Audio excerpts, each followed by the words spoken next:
एकदम कोळशासारखा म्हणजे या पद्धतीने झालेला तवा एकदम चकाचक कसा काढायचा ते आपण बघू. आता या तव्याला एकदम असं काळं झालेलं आहे सगळा तवा या पद्धतीने. आता 1 ते 2 चमचे मीठ घ्यायचं आहे. ते मीठ सगळ्यात आधी तव्याला ठेवलेलं आहे. ते मीठ सगळ्या तव्याला पांगवून घ्यायचं आहे. म्हणजे जिथं जिथं जास्त काळं आहे, काळं थवड बसलेलं आहे, तिथं जास्त मीठ टाकायचं. आता हे मीठ चांगलं तापून द्यायचं आणि तवाही चांगला तापून द्यायचा. या पद्धतीने मीठ टाकलं. आता मीठही काळं झालेलं आहे. आता कडाला जे काळं आहे ते मी अलगद हाताने या पद्धतीने चाकू घेतला. ते असं काढलं की जसं जसं तवा तापन तसं तव्याचं जे काळं आहे जास्त थगड बसलेलं ते निघतं.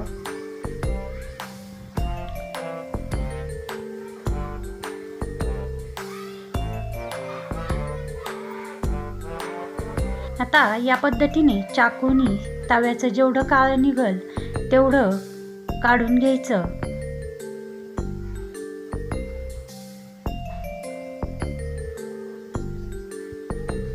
आता सगळ्या तव्याचं काळं काढलेलं आहे. मिठासोबत हे जे तव्याचं आहे तेही काळं झालेलं आहे.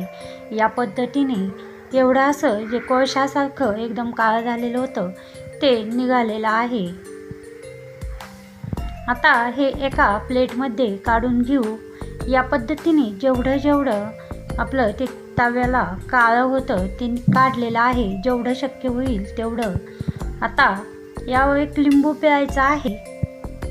लिंबू अशा पद्धतीने पिळायचा की लिंबाचं जे ज्यूस असतं ते सगळ्या तव्याला लावायचं आणि त्यावर 1 ते 1.5 चमचा सोडा टाकायचा आहे.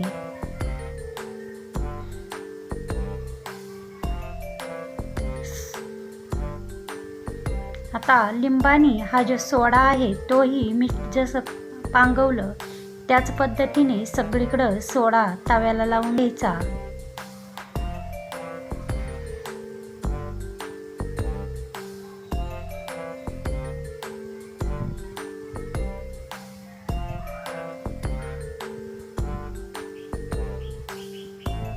आता यामध्ये 1 ग्लास पाणी ओतायचं आहे. म्हणजे जेवढं तव्यामध्ये बसन पाणी तेवढं पाणी ओतून घेतलेलं आहे. आता हे पाणी पुन्हा सोडा, लिंबू आणि पाणी उकळून घ्यायचं आहे. जसं जसं पाणी उकळत जाईल तव्याला जे काही काळं शिल्लक आहे तेही निघत जातं. याच पद्धतीने कुठलेही भांडी, जाळलेली भांडी, चहाचं पातेलं स्वच्छ केलं तर अगदी झटपट निघतं. यामध्ये तव्याचा जो तेलकटपणा असतो तो निघण्यासाठी मी थोडासा कपडे धुण्याचा पावडर टाकलेला आहे. हे बघा, जसं जसं पाणी उकळतं तसं तसं तव्याचं जे काळं आहे ते आपोआप निघून येतं. या पद्धतीने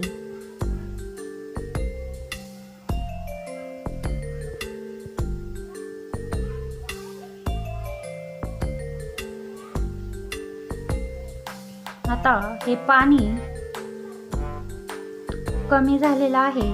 आता हा एक छोटासा बटाटा घेतला, त्याचे मधोमध असे 2 भाग केलेले आहे. आता हा बटाटा चाकूला या पद्धतीने लावून आणि सगळीकडे हा बटाटा जिथं जिथं जास्त काळा आहे तिथं तिथं लावायचा आहे. बटाट्याचा जो ज्यूस असतो त्याने हे तव्याचं काळं निघण्यास झटपट अशी मदत होती. जवळजवळ निम्मा तवा आपला क्लीन झालेला आहे. या बटाट्यामुळे तो आणखीनच एकदम चकाचक असा निघणार आहे. 2 मिनटं कंटिन्यू असं बटाट्याने हा तवा घासायचा आहे.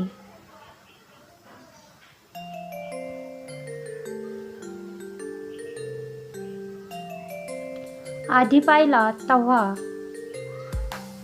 खूप असा काळा झालेला तवा होता.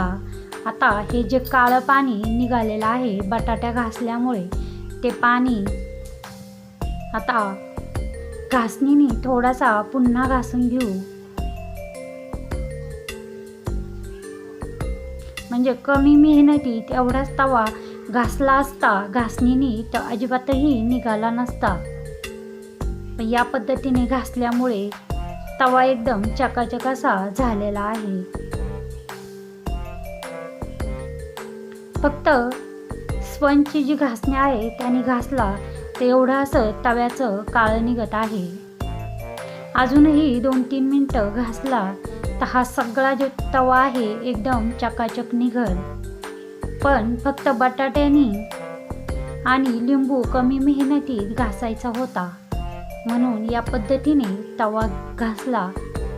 अजून थोडी आपली जी लोखंडी घासणी असते तिने घासला तर एकदम इझिली हा तवा एकदम चकाचक असा होईल.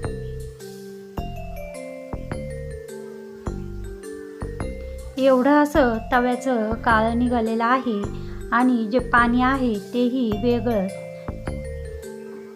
फक्त एकदा बटाटा तव्याला लावून बघा.